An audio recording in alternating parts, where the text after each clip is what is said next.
agnostics, long-haired weirdos, short-haired weirdos, vandals, hooligans. The government, hug the government, love the government, hug the government, love the government, hug the Welcome to The Politics Guys, a place for bipartisan, rational, and civil debate on American politics and policy. I'm Trey Orndorff, a political scientist at Oklahoma Christian University. I'm joined today by Ken Katkin, a professor of law at Chase Law School. Although I guess, aren't we both on summer hiatus? So are we really at Oklahoma Christian and at Chase Law School right now, Ken? How does that work? It's even more complicated for me. I'm at University of Colorado Law School this term, and although exams are now over, I have not graded them yet, so I'm not quite on summer break yet. Oh, so I had to turn all my grades. Tuesday was our grades drop dead deadline. Tuesday at noon. So that part of my my duties have been over, but. At one point, somebody said to me, well, you should be the chair, right? And I said, sure, I'll be the chair at Oklahoma Christian for the Behavioral Social Sciences Department, which means then you just get to do more things, right? Right. so it's never over for you. Tuesday comes and goes, but I still am doing things. But that's okay. That's okay. I enjoy being chair. I tease about that, but I actually enjoy being the chair, even though it does cause me some additional pain from time to time. So when's your drop dead date for your grading? Oh, it's the 24th, but I need to get it done a bit sooner because I'm actually, for the first time since before the pandemic, I'm going to go to an in-person academic conference next week. So I'd hopefully have my grading done before that. Oh, okay.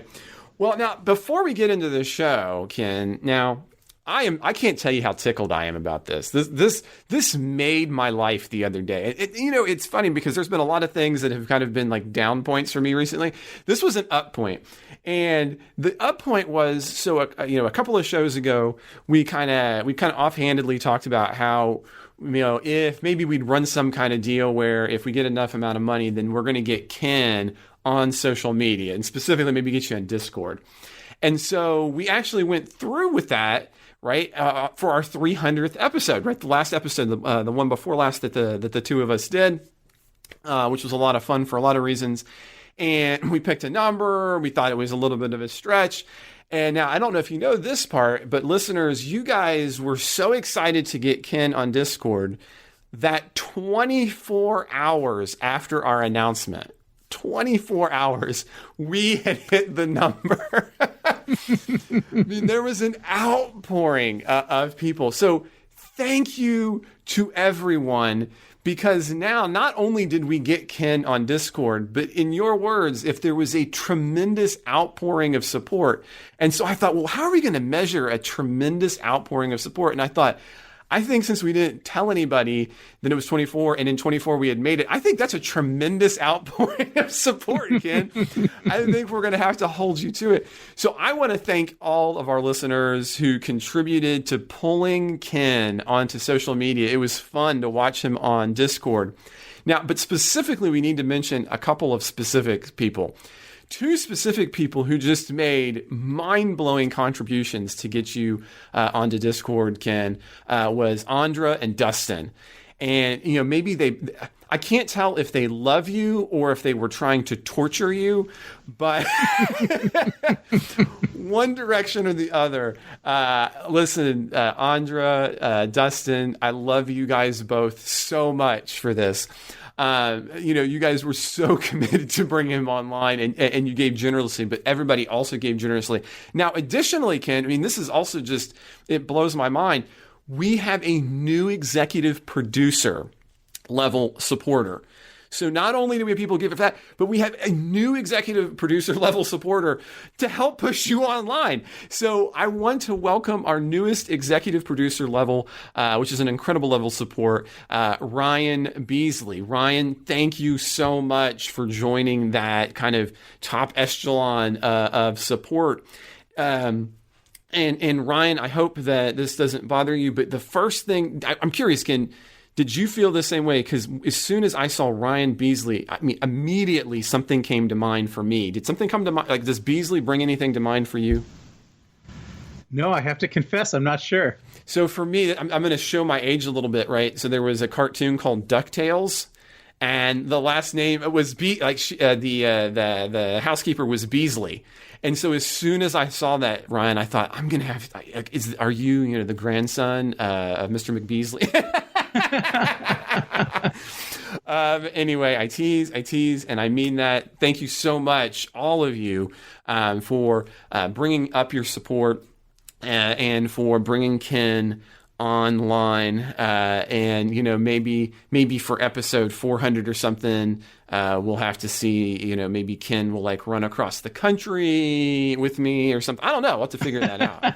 And I will, since this was a tremendous outpouring of support, and I definitely thank those listeners for that, I will be getting on more than I have been even over the course of the summer, although for reasons I just mentioned that I have to finish grading my exams and I have to go to an academic conference next week.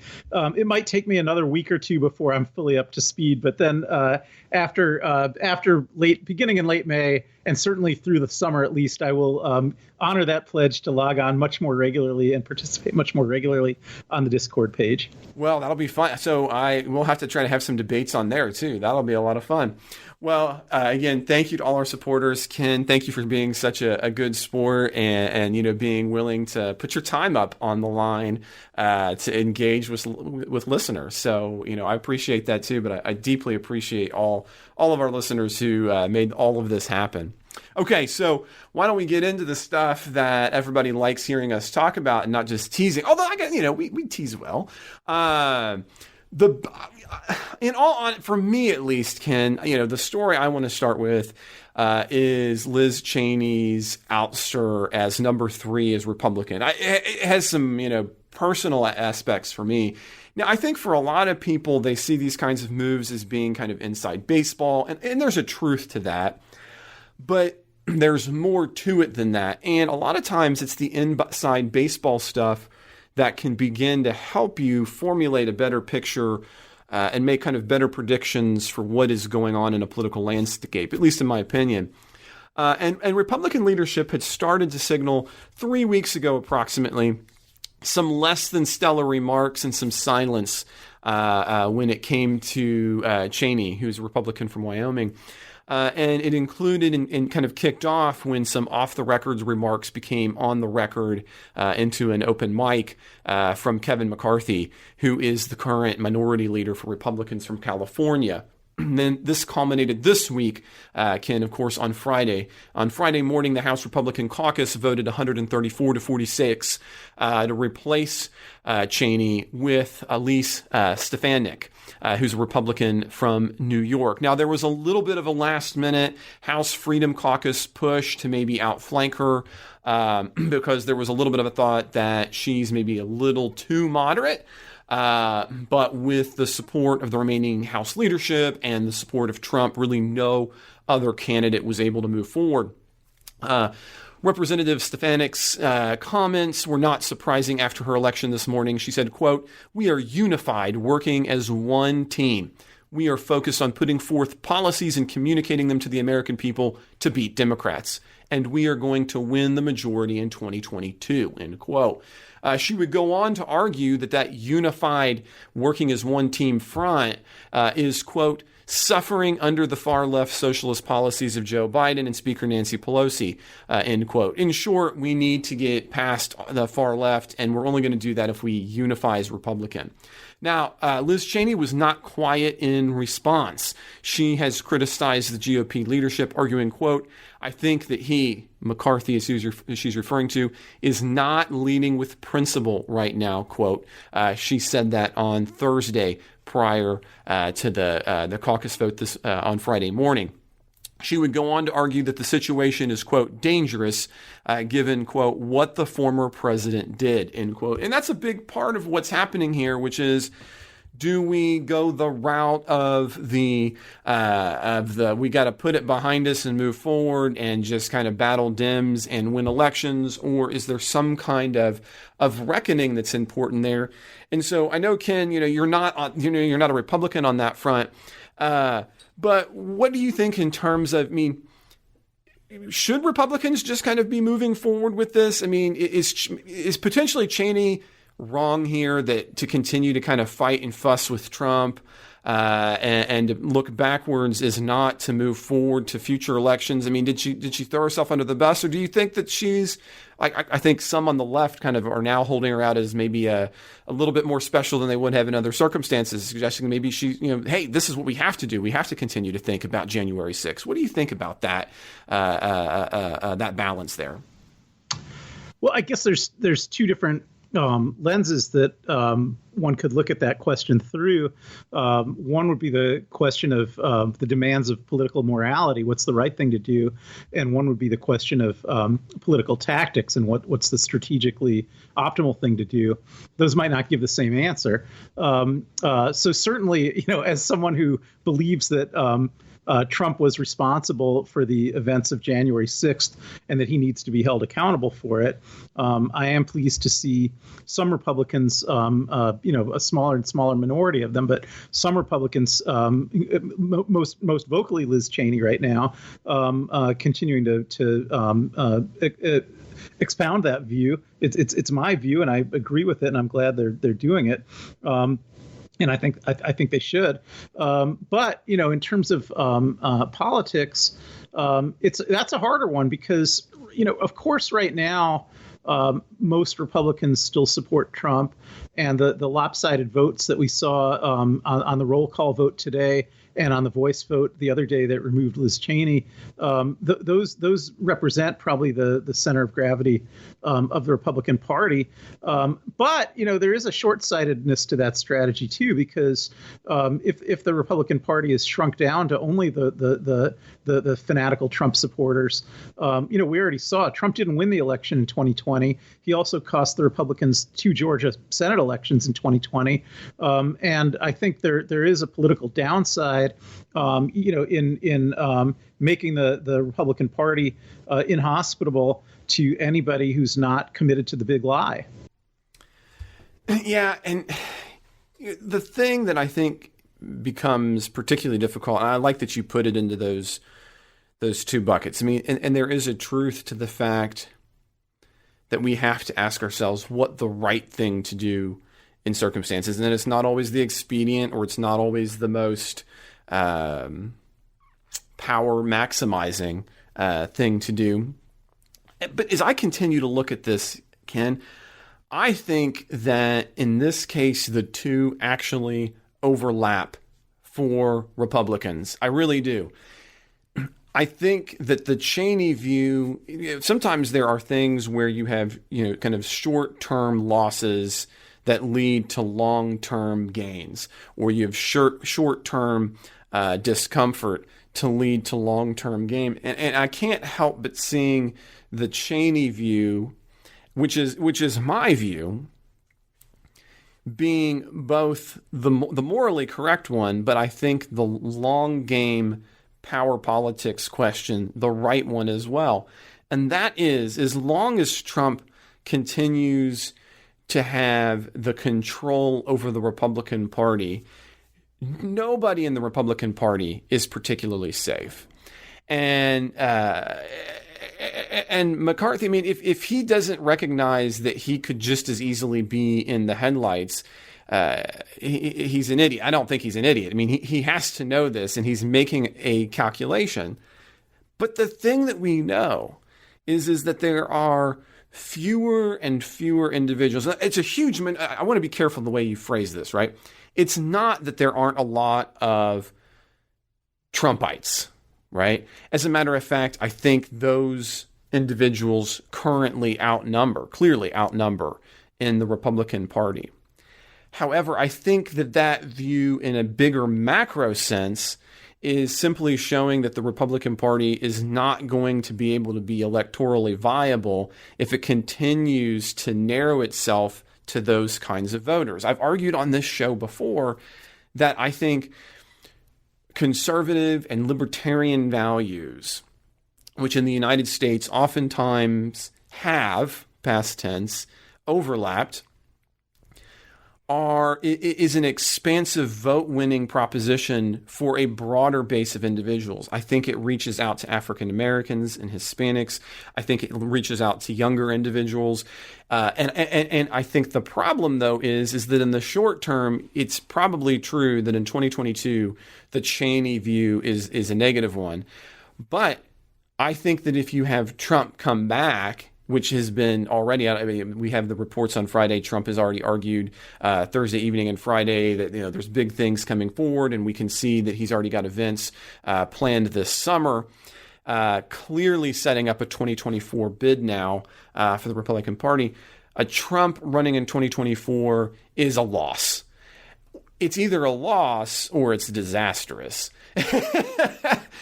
And so in your case, I like that you set it up that way. I guess really the only way I disagree is I think the long-term win is the Cheney view. And maybe you don't agree with that. I'm curious what you think, Ken.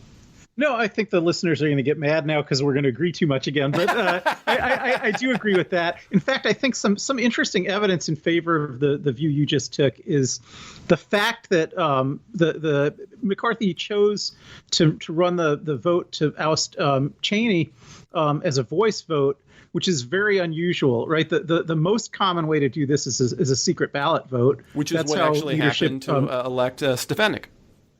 Yeah, actually, right. A secret ballot with a roll call count, which is that's the very conventional way to do it. And I think McCarthy actually knew that it would be unusually divisive if they did it the normal way, because Cheney would have got a lot more votes to keep her in if they did a secret ballot and then counted the votes than what she got, where everybody had to say aye or not, visibly in a room. And I think he wanted the vote to be more lopsided, not so close. And so I think that was rigged. But yet the other way it could have been done, and I think the second most common way to do it when a secret ballot isn't done, is a public roll call vote. And he didn't want to do it that way either. Because it's going to be an electoral liability for a number of these Republicans. A number of the Republicans who were intimidated into casting their voice vote to oust Cheney actually wouldn't want to have to run on that in their districts if they're in reasonably close districts. And so I think the use of a voice vote allows both.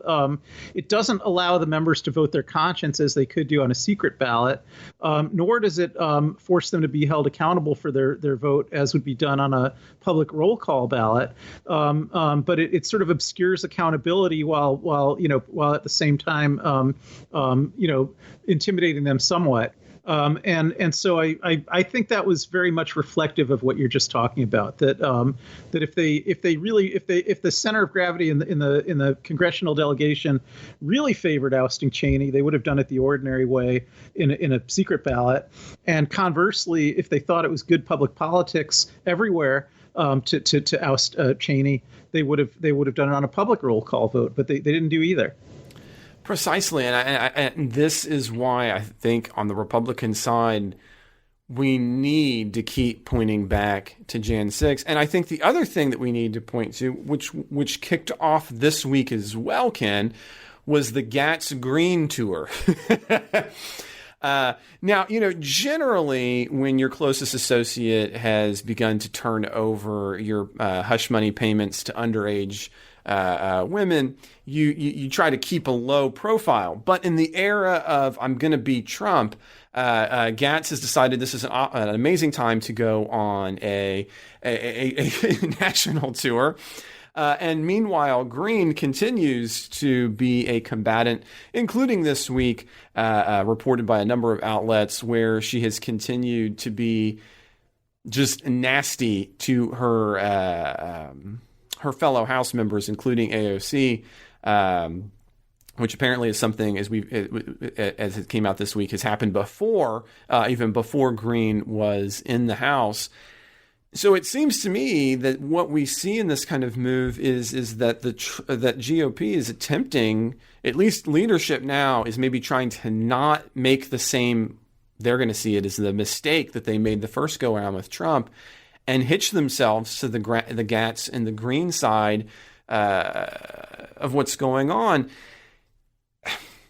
What do you take for that shift? And I'll just start right there. What do you take of this kind of shift where the GOP, I mean, do you agree on the front here? Do you think they're trying to avoid the mistake, or at least the perceived mistake of, well, we should have jumped on the Trump train sooner, so let's not bail on the Gats and the Greens, let's bail on the Cheneys? Well, yeah, I mean, just like what we were just talking about with the use of a voice vote rather than a secret ballot or a roll call vote, I think McCarthy, in this context also, is really just trying to be all things to all Republicans here, to play both sides. I mean, clearly he is not repudiating, is it Gats or Gates? I always pronounce it Gates, but Gates and Green. He's not. I mean, actually, when the House took the vote a month ago or so to strip Green of all her committee assignments after she basically committed the crime of assault against a former high school student who was shot at in that Florida high school shooting, which is by the way, and I mean, this does not happen. That's not a regular occurrence. You know, if you're not paying attention to the House, you don't generally strip people of all of their committee seats.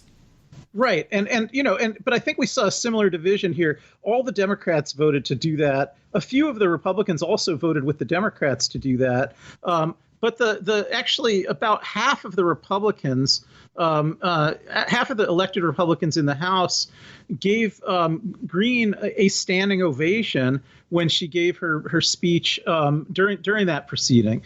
So certainly they're not walking away from her the way they walked away from Liz Cheney, right? Now, some of the Republicans are walking away from her, and some voted to strip her of her committee assignments. But I think the breakdown was somewhat similar to the breakdown on the Liz Cheney vote, where the much larger group was standing by Green.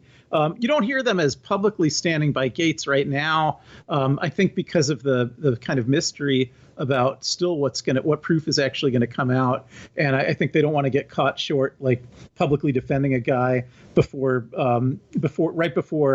maybe some proof of serious crimes comes out. But I don't know. I mean, if this thing drags out much longer, I guess right now, today in the Gates case, today or yesterday, that county tax assessor that was his friend did enter a plea agreement, and so people are maybe expecting that some of what he'll testify to in exchange for his plea agreement will lead to some movement forward in the Gates case fairly soon.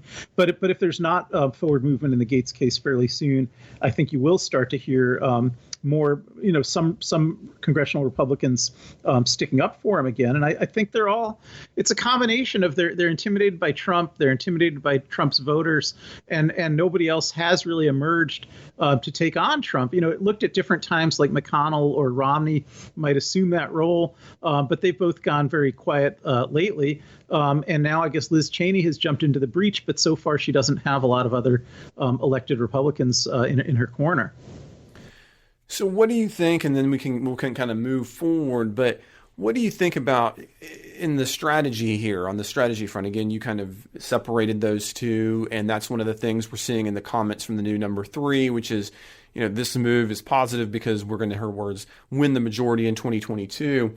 So in the short term, what do you think this division where the Trumpite, the Jan 6 down players, what does that mean for elections in 2022? I mean, it seems like a ways off, but House elections are fast. We're going into the summer of 2021. This is real kind of electoral things are going to be happening in somewhere in the realm of about 6-7 months. Yeah, I mean, it's kind of hard to sort that out from other issues that are going to influence midterm elections. We did just have a census. There is going to be redistricting. There's going to be some fresh gerrymandering. There's historic trends that say that the president's party typically loses seats in a midterm election. So it's hard to separate this specific issue from all of that. But I do think that the issue generally is of great benefit to the Democrats, right? That the substantial majority of the American people are concerned about January 6th, did not approve of the domestic terrorist attack on the Capitol while the vote counting was going on, don't believe Trump's big lie. And so to the extent that the Republicans are going to have to be in a continuous posture of defending the conduct of insurrectionists and terrorists and trying to stifle any inquiries into that, I think that's a political liability for them. And I actually think there's one interesting thing that just happened today, just before we started recording. It's a new development. But even at the time that the same day that they kind of had these announcements about now we've got rid of Cheney, now we've got Stefanik in here, now the party's going to be unified based around a uniform defense of Trump and downplaying of the insurrection. The same day that happened, there actually was a great show of disunity on that issue, which is that the one of the House committees, I think it's the House Oversight Committee, did reach an agreement between the Democratic and Republican leadership within the committee to authorize a January 6th bipartisan commission and to limit the scope of the inquiry to January 6th itself, not to include things like the Black Lives Matter protests in the summer that the Republicans had been asking for. And then McCarthy immediately came out after that announcement and said he was shocked and opposed to this and that nobody had checked with him and he doesn't want this commission formed along those lines. So that's actually a massive show of Republican disunity on the same day that they're announcing Republican unity on this issue. And I think that's reflective of the idea that for any Republican who's not in a very safe district, it's a political liability to have to defend the insurrectionists of January 6th. Yeah. I think maybe where we agree on the long term, maybe we have a little shade of disagreement. My feeling is that, and we need to see some more polling, and you're right, I mean, because there's so many other moving parts for 2022. It's a difficult, it's a particular difficult prognostication, but we can't underestimate, I think, the number of individuals who make up some of these districts who are Trumpers. And, you know, when you talk about the majority of citizens, and this goes back to something, as a matter of fact, we were talking about, it's been months ago now, we were talking about electoral politics and the Electoral College and straight votes versus party votes. While it might very well be the case that there's a majority of people, where they exist and how they'll vote, that will be interesting. I don't know. Yeah, let me just say about that, though. Of course, you're right in the big picture, right? There's 435 seats in the House. No more than 40 of them are actually competitive, right? But I think that within the 40 that are competitive, that is where all the action is going to be in 2022. And I think in those districts, this issue benefits Democrats. In the other 395 districts, of course, I agree with you. They're just going to go the way they go. Well, okay, then in that case, we would agree on that. But I do hope, and this seems weird from the guy who doesn't go in that direction, but I hope once again that Republicans can lose for the good of the Republican Party. We desperately need to see a loss there, because a win in those competitive seats, if it happens to move in that direction for any particular set of reasons, a primary lesson learned is going to be that the Republican Party is the Trump Party. And I really think 2022, and so maybe we disagree here or not a little bit. Maybe you've already thought it's been past the Rubicon, but I think that 2022 is really the last gasp for the Cheneys and myself to have any kind of hope to see that can change. I don't hold out any hope for Republicans being anything other than a nationalist or a Trumpist party. If we can't, I had hoped, more recently in the presidential election that it could go that way. And instead, in all honesty, I think it solidified many people's position that we need to be that kind of party. And there just isn't a place for me in that kind of party. And so I don't know, but yeah. So just your last thought there. Do you think 2022, or do you think we're already past that Rubicon? No, I think we're past that. I think the decision to oust Cheney sort of locks that in for 2022. The Republicans are trying to brand themselves as a Trumpist party without a lot of room for variation from that. However, I actually, to the extent that you had from your side an optimistic view that the party could change, I don't disagree with that, but I just disagree with the timeline. I actually think that could happen, but only after Trump is completely gone from the political scene.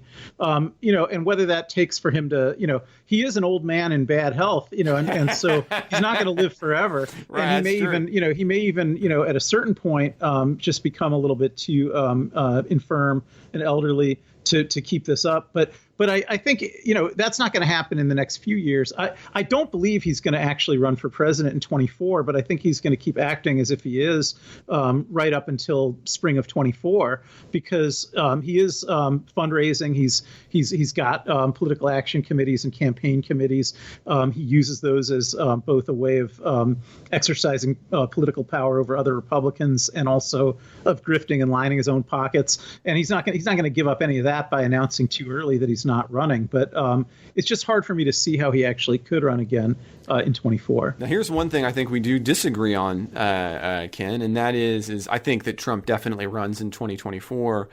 And I think the arguments that you make there are all very valid and they're straightforward, but they were also, that might as well have been somebody talking in 2014, in 2015, right? Well, and yeah, okay. And on that front, I think what we've learned from Trump is that his ability to grift, it was never better than when he was in office. And I think one of the things that everybody assumed is that he would be too either terrified, overwhelmed, or not willing to take on the mantle of the presidency for those kinds of purposes. But he's already demonstrated that he's more than willing to ignore the duties of the presidency if it advances other kinds of interests.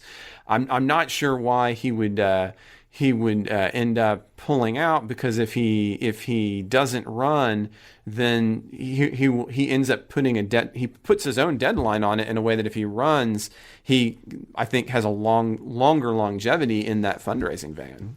Yeah, I think I halfway agree with you. I think you're right that he wouldn't be afraid to be president again, and he would see that as a great opportunity for more grifting and just for being the center of attention, all that. I think what he'd be afraid of is that he will lose again, because he will. I mean, he lost in 2020. He'd lose worse in 2024. So you think his ego is going to, in other words, step in and say, wait a second, if I actually run and I lose, then I'm a two-time loser.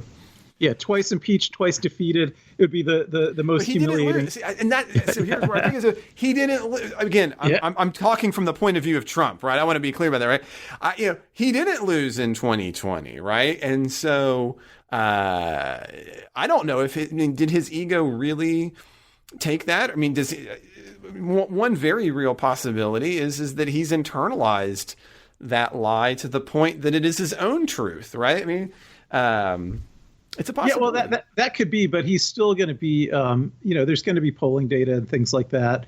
I think he will. It's not just that he'll be going on his own hunch about whether he can win or not. These political organizations do polling. There's going to be polls published in the newspapers and things like that. And I think it'll just be brought to his attention day in and day out that he can't possibly win. Conditions were much better for him to win in 2020 than they would be in 2024. Well, goodness, there's so much to talk about there, but it's so much speculation. We should probably move forward. But that all assumes that it depends on who is the Democratic nominee as well. But we'll just put a pin in that for now. We'll talk about that more later down the line, and just say that for you, you don't have to. You don't have to have any kind of soul searching or questioning, because you're a Democrat, right? And right now, I envy you the piece that you have on that front, and I'll leave that there for now. So when we move on to our second story, but before we do that, we actually have this message. Everyone deserves nice things, but with all the markups in traditional luxury retail, high-quality goods can be awfully expensive. Quince is different. They're a one-stop shop for essential products with low design costs. They've got tees, hoodies, loungewear, pants and shorts, blouses, dresses, skirts. I mean, unless you're a nudist, they've got something for you. And even if you are clothing optional, they've got home accessories, bedding, bath, decor, all sorts of good stuff. Quince finds the best factories and only partners with those committed to the highest production standards, fair wages, safety, and sustainability, which is particularly a big deal to me. And because Quince is shipping directly to you with no agents, stores, or other middlemen, you get great 100% factory direct prices on everything. I mean, I've been desperately in need of some new t-shirts, and I was really impressed by the price and quality of their organic Pima cotton selection. And my bath towels, honestly, are looking pretty ratty, too. So Quince's great prices on high-quality Turkish bath towels, they really caught my eye. Quality shouldn't be a luxury. You deserve it. So try Quince today. Get free shipping and 365-day free returns by going to onequince.com/politicsguys. Many of their collections sell out immediately, so don't wait. You can save hundreds of dollars on clothing and accessories by going to onequince.com/politicsguys. That's ONEQUINCE.com/politicsguys. So our second story, Ken, is the Colonial pipeline hack, which has both been in times we've been talking about infrastructure, and here's this big infrastructure question, which is interesting timing all along itself. But it also follows a long string of ransomware, and thinking about the politics of a technological world, I think, is an important one. As a matter of fact, on Discord, now that we've shoved you onto that, again, thank you so much, listeners.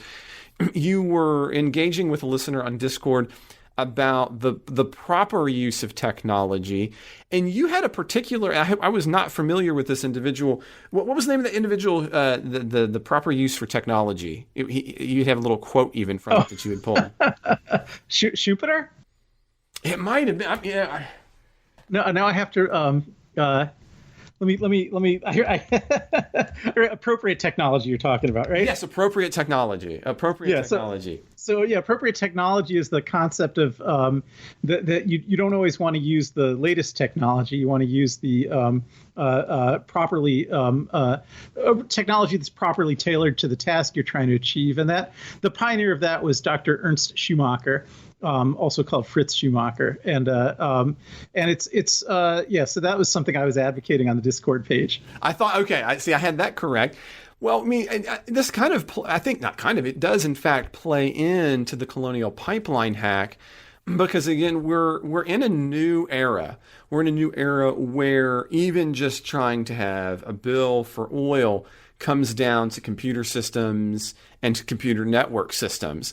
As a matter of fact, last year, I don't know if this was on your radar, Ken, but Garmin, the GPS and sports wearable company, demonstrated the large power of this issue when ransomware held users' personal data hostage, which is kept with Garmin servers, but even more so, effectively brought all Garmin devices to very minimal functionality, because the way that Garmin use their wearables and their car GPSs is everything, even if you have local devices, it doesn't talk to the local device. It has to communicate through their server. And so when they lost control of the server, this effectively made all of these devices nearly non-functional in the long-term sense. And in that instance, Garmin, in fact, paid the ransomware to unlock things after kind of an entente where they were trying to get their data unlocked. And so this week, of course, one of the United States' largest oil pipelines was shut down as a result of ransomware. And again, maybe as a result of these high-profile wins like Garmin in the past. Now, what we also found out this on Friday morning, which had originally been reported by Bloomberg, but then confirmed by the Wall Street Journal, was that the opening of the pipeline was happened as a result of a $5 million ransomware payment that was actually made just hours after the hack. Further, while presidents don't normally comment on these kinds of situations, especially when there's kind of hostage money, quote unquote, at play, but on Thursday, President Biden did in fact weigh in to inform Americans that while there is significant evidence to suggest that the hack originated in Russia, it did not appear to be a state attack on the United States. Further, Biden issued an executive order aimed at improving national cybersecurity. Now, not only has this happened on that front, Ken, but of course this has been a chance for many on the right to point at downfalls of President Biden, suggesting that this is the kind of thing that happens under weak national security, something that we may get to a little bit later in the show as well. So, what do you think about the kind of question of the infrastructure and ransomware and technology? I know that's an issue on which we do have some space between us.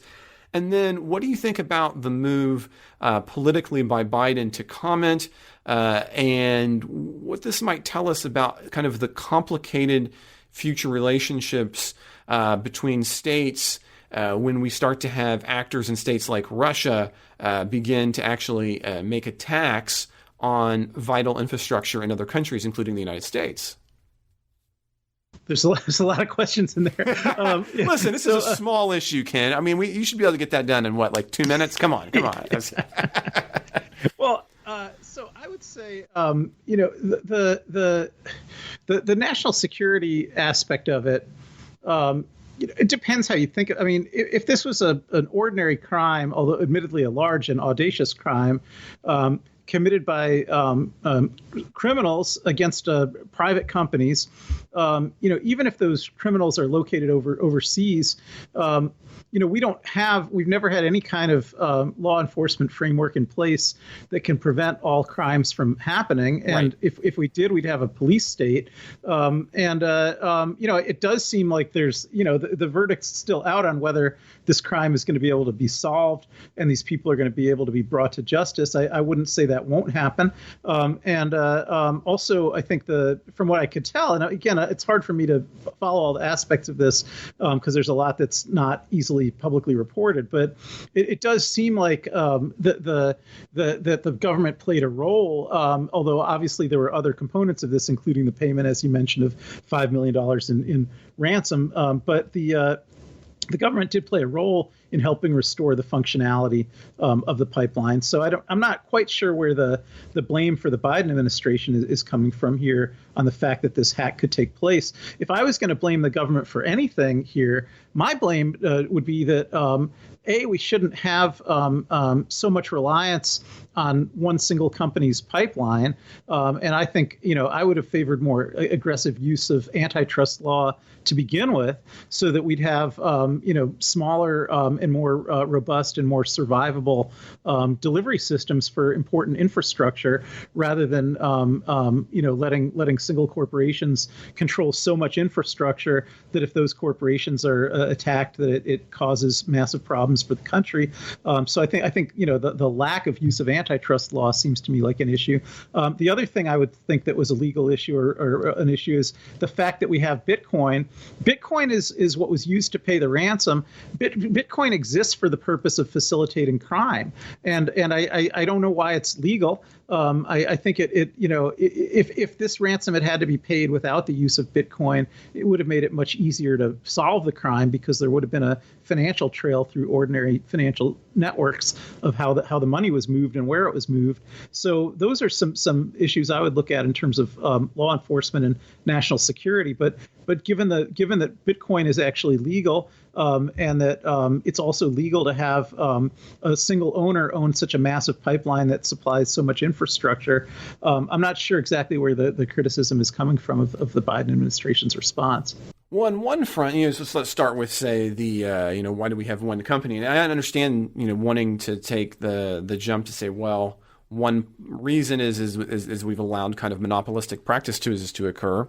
And I'll have to admit, I took sides on this back when it happened. Now, this was not a show that the two of us did together, but one of the reasons for fewer companies being able to have these is we simply have not allowed additional pipelines to even exist. One of the ones that would have supplemented this particular pipeline that had been petitioned but has continually been stopped would have had to have again crossed through over the Appalachian Trail, the AT, which there was a whole debate between, which federal agency actually makes the rules for that? Is that a Park Service or is that the Forest Service? And so that actually blocked the ability to build some additional pipeline. And I'll admit, being an outdoorsman myself, I was happy to see that the AT continues to remain as isolated as it has. It's a special place for me. But of course, there are costs to doing that, and I think this is one of those costs where there are limited number of crossings. We don't allow there to be more crossings. As a matter of fact, I think one of the reasons that Biden is getting some of this is that it would not have alleviated this one, but of course he had shut down other pipelines. And so I don't think that this is an issue that you can fix as easily as you suggest on the side of antitrust, because it's an infrastructure issue where there are pros and cons. And again, on some of these, I've taken the opposite side, but I think simultaneously you then can't be upset that you have fewer companies controlling them when we haven't allowed more companies to have pipeline infrastructure, because there are environmental impacts to that. So you have to be willing, unlike the position Biden took in the West, to open up additional pipeline. To make that happen. What would you say to that? Again, the AT is the more specific example, because that did in fact shut down another possible pipeline that would have been parallel to the Colonial one. Yeah, that's absolutely right. I don't actually. I do not advocate opening up more pipelines. So my concern about monopoly wasn't. I wasn't trying to say we should just let people build a lot more pipelines, then we could have a lot more redundancy and a lot more surplusage. And more company. I was taking, because you would have additional competition, which is what I thought you were getting at with the antitrust comments. Yes, exactly. But I think that could be done by breaking up these single companies that operate these single pipelines. And if the section of it that had been taken out was much smaller, then it would have been much easier to deal with that. And so if we only allowed individual companies to operate smaller sections, and we had a lot more companies doing that, then or even if we broke up, like with the phone network, for instance, you have the landline network, but then you have competition for long distance carriers who can actually access the local carrier's network to complete a call, to complete a long distance call. And that kind of regulatory framework allows for competition through mandatory sharing of infrastructure with competitors. And so there's a lot of different regulatory frameworks that can be brought to bear that would allow competition even within single platforms, like a single pipeline, that would then provide for shared use of infrastructure, which would make it harder for an attack like this to shut the whole thing down, because they'd only be able to shut down smaller components of it, which could be... But of course, if you shut down, say, a middle component of it, you have now still effectively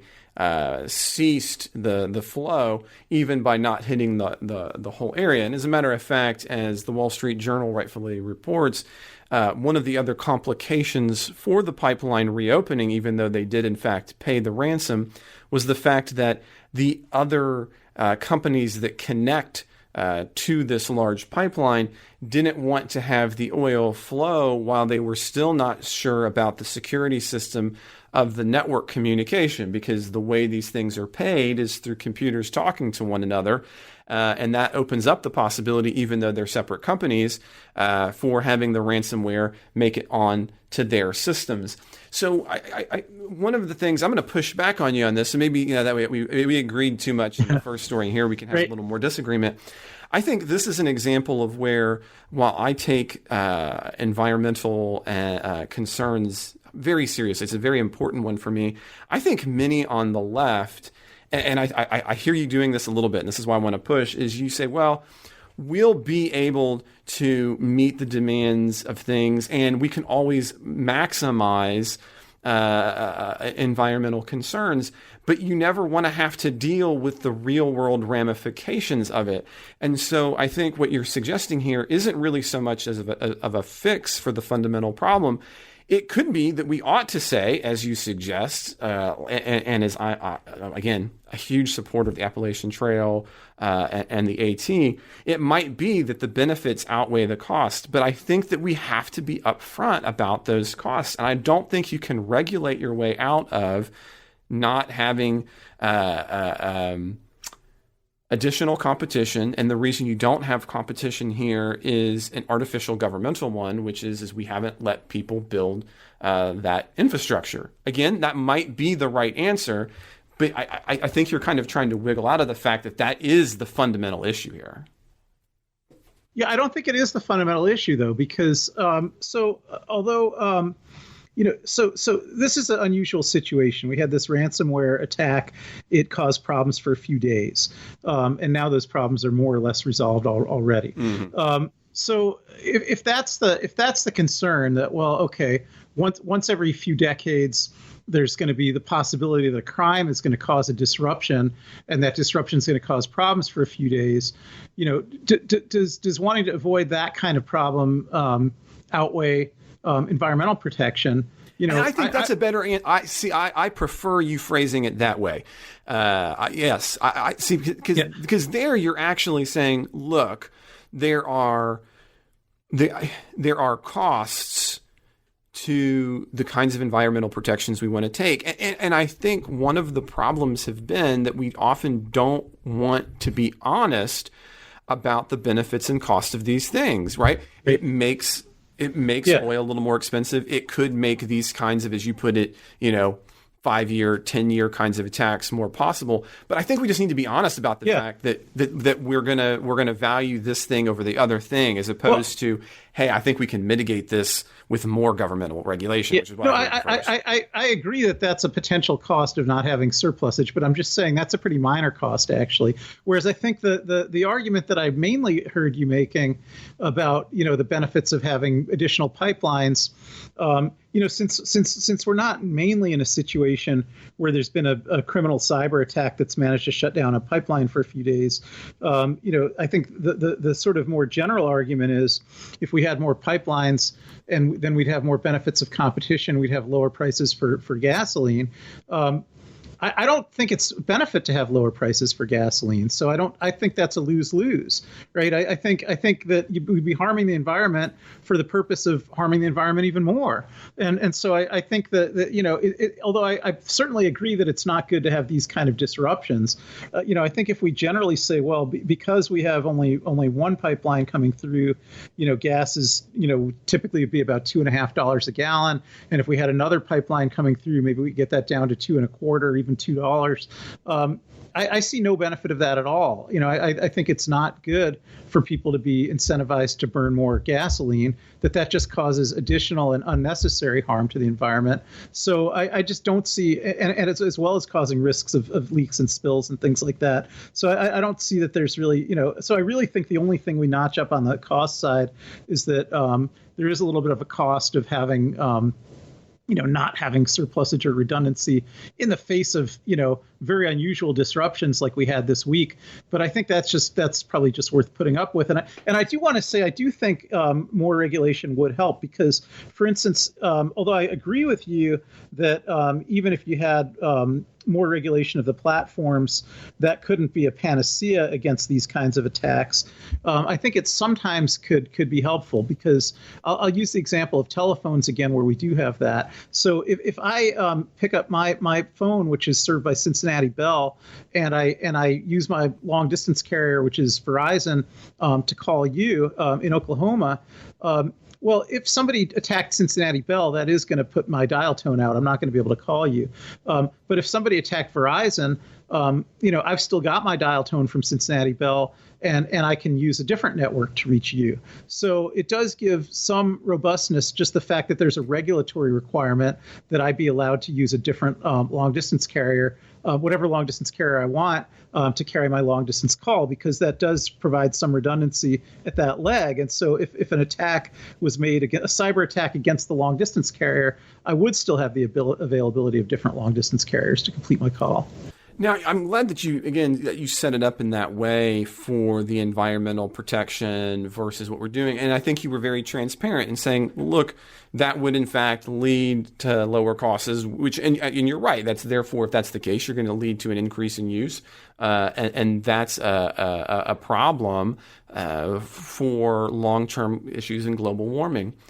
But I think, again, and here's where I think many on the left desperately need to kind of reframe a little bit the way that they're thinking about it, was you said, I wouldn't want it to be less. It's not that big of a deal. Well, I think what that misses is that even if you're going to try to have a transition period to better kinds of fuels, that has not happened in a robust way yet in the United States, which is unfortunate. But, okay, so you and a lot of others don't have to bear the primary difference of the cost between the $2 to the $250 a gallon. And I think where you begin to lose people, and where I think there is in fact a space for kind of conservative libertarians who'd be willing to take seriously things like global warming, to say, look, dear, like that the people being affected by that change is massive. Those kinds of cost increases are big. And so for them, I don't think you're going to as quickly or easily get them to be on board with that long-term issue of global warming when you so quickly downplay the actual pain to their daily life that those kinds of policies have on their pocketbook, right? Because those kinds of fuel increase prices aren't just for them driving the car around, but it also increases and changes their kinds of food prices. It changes the ability to ship things into the United States, and it changes consumer good prices. So while I think we agree on a big bunch there, again, I would like to see a move away, and I agree with your point that burning more fuel has hugely negative environmental ramifications, and it's clear that it does. The reason we don't see moves in that direction is I think there's that cavalier attitude that says, well, of course, make gas $2.50, it won't change anything. I remember a Democratic friend of mine who once in the aughts said, if I had my way, we'd make gas $6 a gallon, and that would fix the problem. And I said, well, would you stop driving? And he said, no, of course not. I'd still drive. I can afford it. And I think that's part of the problem there is it doesn't take into account that the balance isn't just for the people that we are, but for the people who live on the margins. Yeah, I'll just pick a few bones with that. I don't think it's true. So for one thing, when the price of gas goes up, that doesn't necessarily mean people have to pay more to get around, because the fuel efficiency of cars goes up commensurate with that. And the more that people actually are worried about how much they're going to have to pay for gas, the more incentive they have to buy a more fuel efficient car. I just bought a new car this year, and I paid probably $5,000 more than I would have paid in order to get a hybrid rather than to get a traditional gas burning engine. And now that I have the hybrid, I'm getting like 50 miles to the gallon.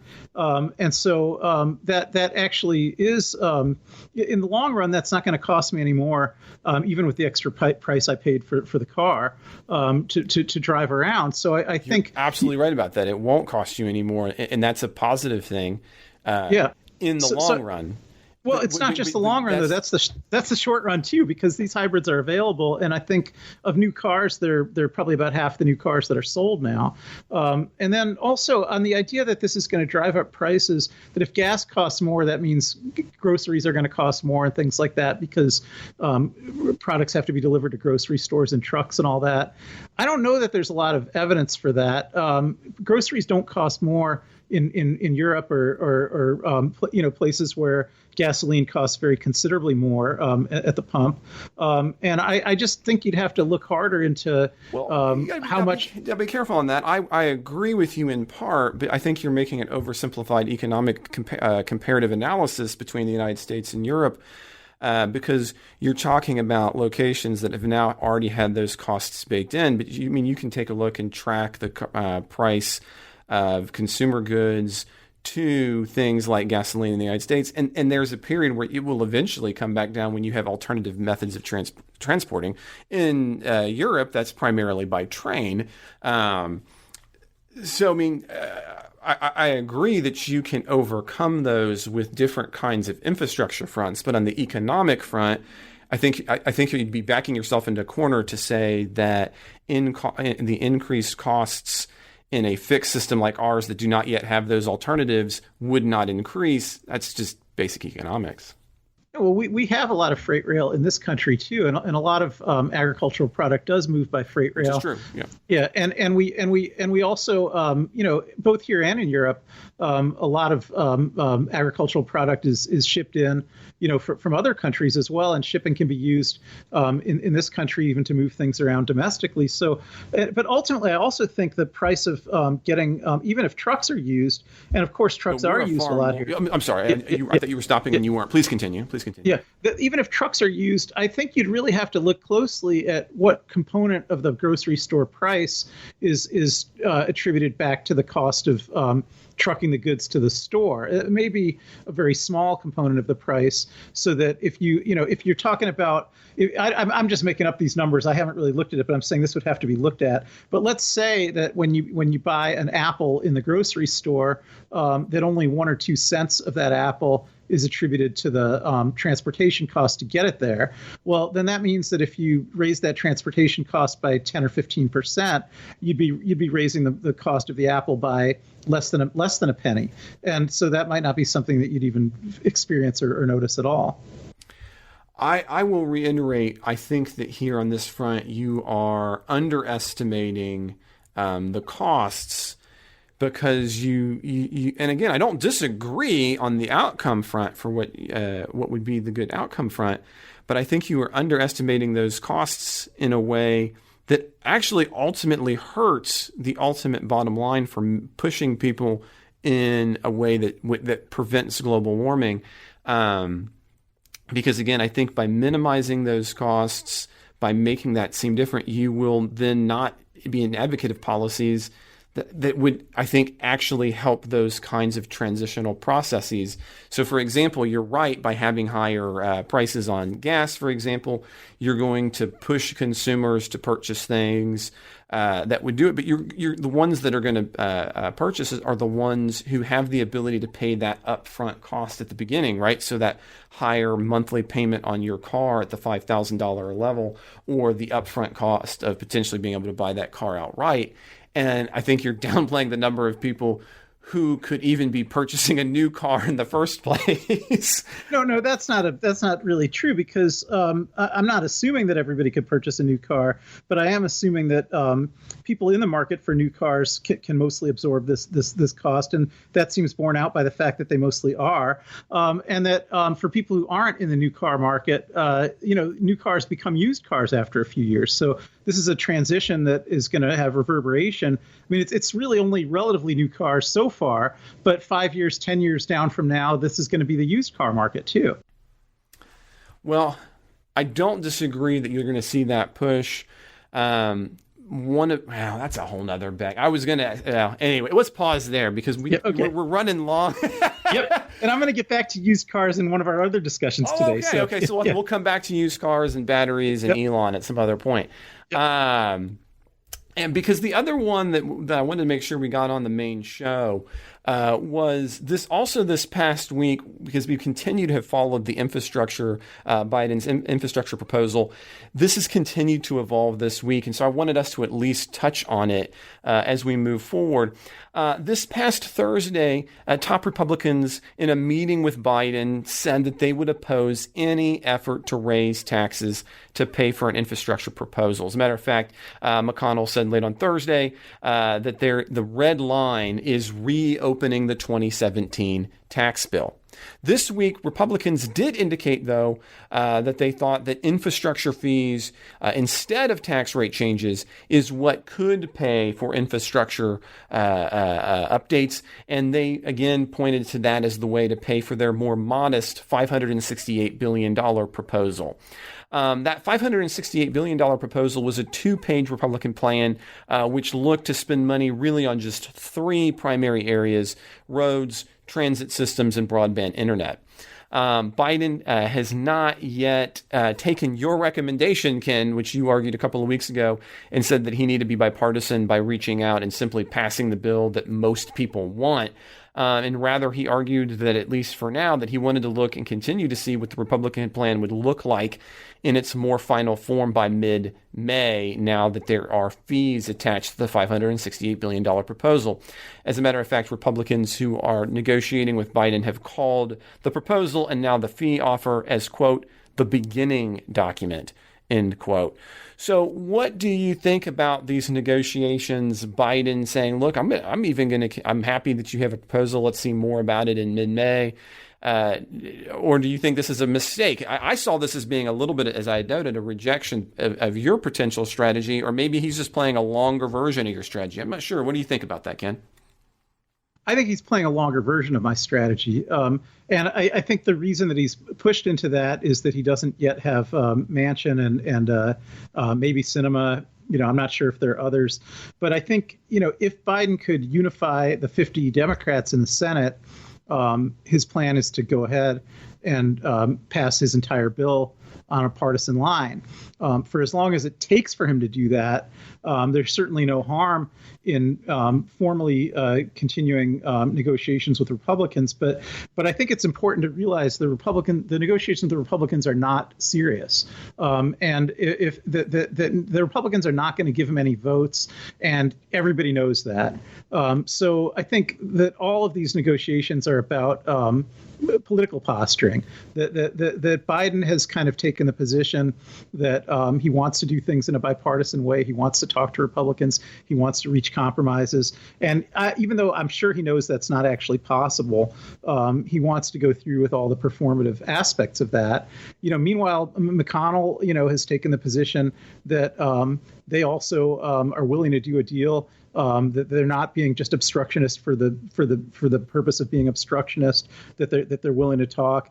And so even though he knows that they are being obstructionist for the purpose of being obstructionist, and they're never going to do a deal. And so I think both sides, have the reasons to keep this performative set of negotiations going, to try to ultimately blame the other when there's a partisan deal done. But I think the only thing that's slowing things down now is that Biden has not unified the Democrats yet. So you think this is just a chance for him to continue to weigh on Democrats and also have the public positive face that he argued he ought to have? Yeah, and I think the one kind of carve out from that would be, which is what we saw in the water bill last week or 2 weeks ago, that there may be within the $568 billion that McConnell had in his bill, there may be things in there that McConnell will say, well, if you want to just do these things, pass these spending items and not raise any taxes to pay for them, we can carve that out and do that on a bipartisan basis. And I think you may see some agreements like that. But what you have to realize about that is if McConnell succeeds in doing those things and stopping the Democrats from doing other things on a party line vote through reconciliation, then that's not a compromise. That's a complete victory for McConnell and a complete defeat for the Democrats. And so I think that's what McConnell... That's interesting. Why would you frame it in that way?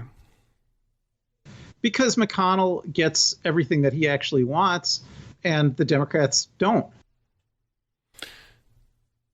So I guess what your assumption here is that I would think that McConnell would rather spend somewhere around the realm of $0. Yeah, no, I don't think so, because I think that they want to run on the fact that they weren't complete obstructionists, right? So I think. And I don't even think he wants to spend $0. Like, for instance, there is a bridge. You know the bridge because you lived around here. Oh, yeah. There's a bridge that goes from Cincinnati to Kentucky. Four different presidents, as a matter of fact, have argued that it's time to have done photo ops at it. Yeah, I mean, I think McConnell will be perfectly happy to run in Kentucky on the ground that he actually got money to fix the Interstate 75 bridge that comes across the Ohio River from Cincinnati into Kentucky, and he did it without having to raise any taxes on anybody in Kentucky. And I think there's a few items like that where McConnell's talking about kind of visible projects that will benefit constituents of Republicans, where I don't think he wants to spend zero on that. I think he'd be happy to spend the money on that as long as there's no tax increases to pay for it. And I think those are the kind of things that he's got in his proposal. But I think every Democrat will understand the way I'm understanding it, that if McConnell dictates, here's the things we're going to spend money on, nothing else, and we're not going to raise any taxes to pay for any of it, it's all going to be deficit spending, then that is a victory for McConnell. And so I think that's what McConnell is angling for. And I wouldn't say it's impossible for him that he might win that, but I would just say that's not a compromise. That's a Republican victory.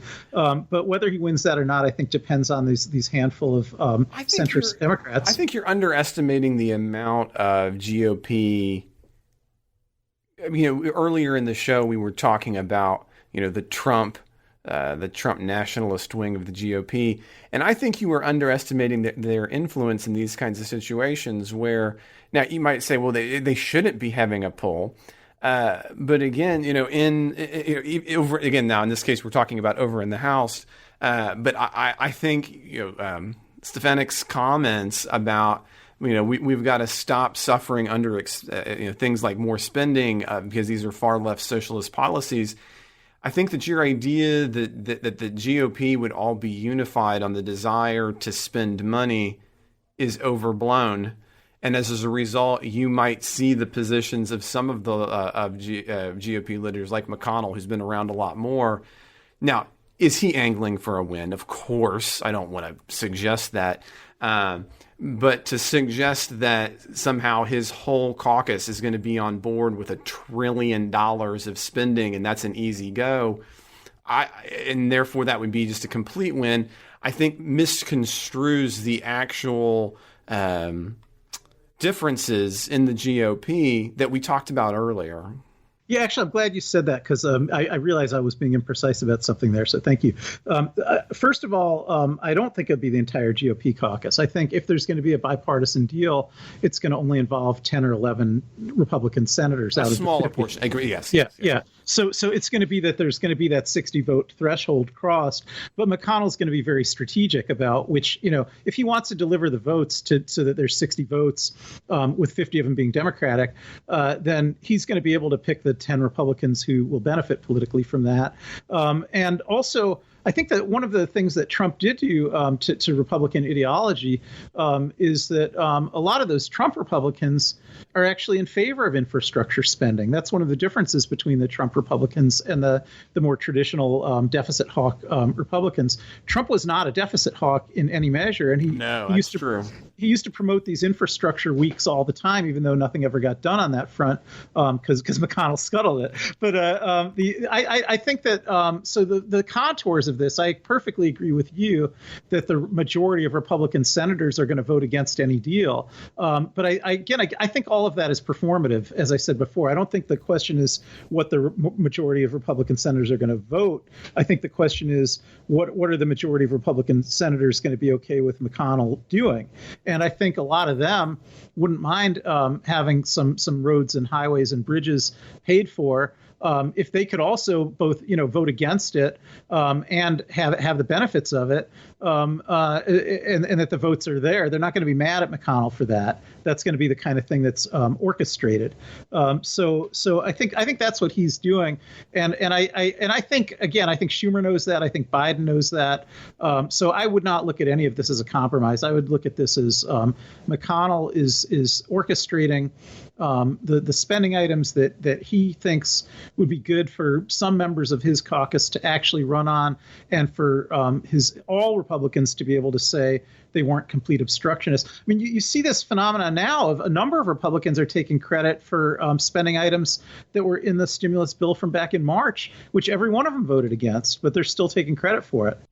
No, that's true, and I'm not going to try to push back on that one in the slightest. Well, Ken, it's one of the things that I love about our shows is that I'm not always sure where we're going to spend the bulk of our time on any particular topic, and I love how that just kind of organically grows as we talk about this. And as a matter of fact, so as we kind of need to wrap this show up, I want to let listeners know we've got a lot more that we were going to cover, but we're going to have to put a bunch of it in the bonus show. Before we go, can I say I promised earlier I'd get back to used cars, and this was the topic I wanted to get back to. So let me just say one word. So when we were talking about the possibility that we're going to see increased deficit spending on some form of infrastructure bill without tax increases, when you and I were corresponding earlier about today's show, that did raise the subject of inflation, which we didn't actually get to in our discussion just now. No. But I did look into that a little bit because there has been unusually high inflation in the past month, and there is some discussion about whether that's attributable to the stimulus bill in March, sort of injecting a lot of money into the economy without that doesn't represent actual increases in output in the economy, and whether that's causing inflation. And I don't know the answer to that because there's a lot of other things going on with the pandemic ending and people wanting to suddenly start spending money on things where there'd been supply chain problems and things like that. But I looked into where the inflation was and wasn't, and the thing that interested me was that the number one most inflation in any sector of the economy right now is in the used car market. Really? So we had 4% inflation in a month, which is very high. But in that same month, part of that 4% represents that there was 10% inflation in the used car market. And I think that that's interesting because the used car market actually doesn't represent economic output in the ordinary sense. It does in the sense of commercial sales, but not in the sense of manufacturing, right? The used cars aren't being manufactured; they're already existing, and it just made me wonder how to think about that. And I don't really have a strong theory about it, but maybe more of a hypothesis. But I was wondering whether that means that you might think of used cars as something where during the course of the pandemic. If people who needed cars actually didn't need them right away because they didn't have to go out to work. They could work from home, and so they could delay purchasing a new used car, even if they had a lot of problems with their old car because they didn't have to drive as much. And so if that hypothesis is true, and I don't know if it is or not, it's just one I came up with. But if that hypothesis is true, then that would be interesting because I think that would make it seem, at least to me, that the large increase that we're seeing in the used car market is more related to the delay in purchasing and then the pent-up demand caused by the pandemic than caused by the extra money that's sloshing around.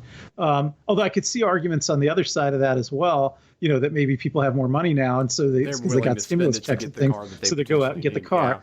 Yeah. So I really couldn't figure out how to think through that, but I was actually wondering if you had any initial thoughts on that. But I'll be honest, I watched kind of inflationary things for market reasons pretty closely, and one of the reasons I didn't want to get too much into it this week was I didn't feel like I had enough longitudinal data yet to really make a case. But that's interesting you bring it up. So maybe that's something we'll have to do on our next show and see kind of what the next few weeks on inflation brings if they continue to remain at the levels they are.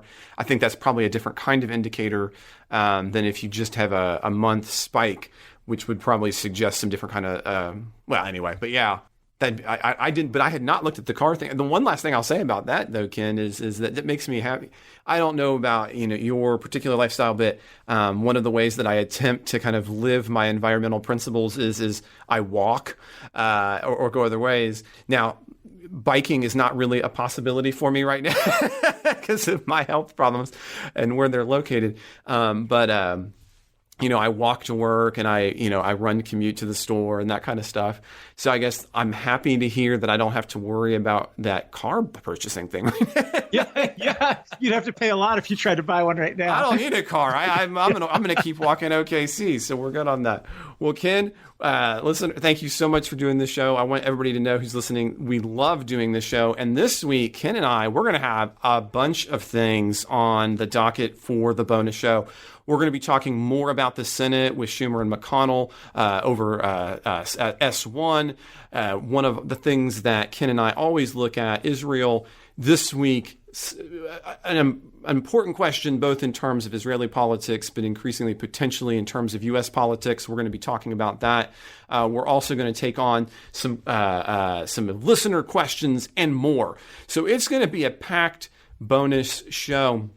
So now we've already got Ken on Discord, but if you want to be able to access that bonus show or our Discord channel so that you can be a part of the ongoing Ken conversation, I got another hashtag for us. Conversations with Ken, or Ken Conversations. Yes. Yes. So if you want to be a part of the ongoing Ken conversation, you will need to become a supporter. So if you want to check out all of the benefits, like talking with Ken directly, you can go to for the Politics Guys. You can check out our Patreon page at patreon.com/politicsguys. Or you can go to politicsguys.com/support.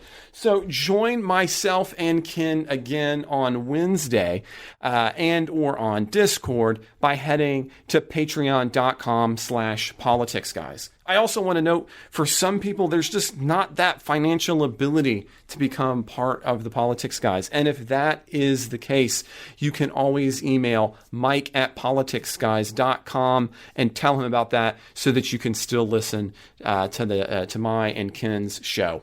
If you've got questions, comments, corrections, or just a random thought you'd like to share, you can always reach us at mail@politicsguys.com. We're also on Twitter at Politics Guys, and of course, for supporters, we're on Discord. The executive producers of the Politics Guys are Bruce Johnson, Wilma Moreno, Andra Masker, Nathan Sosnowski, Daniel Toe, Chris Wilkerson, and newly this week, Ryan Beasley. Thanks, Ryan. Today's show was produced by me, Trey Orndorff.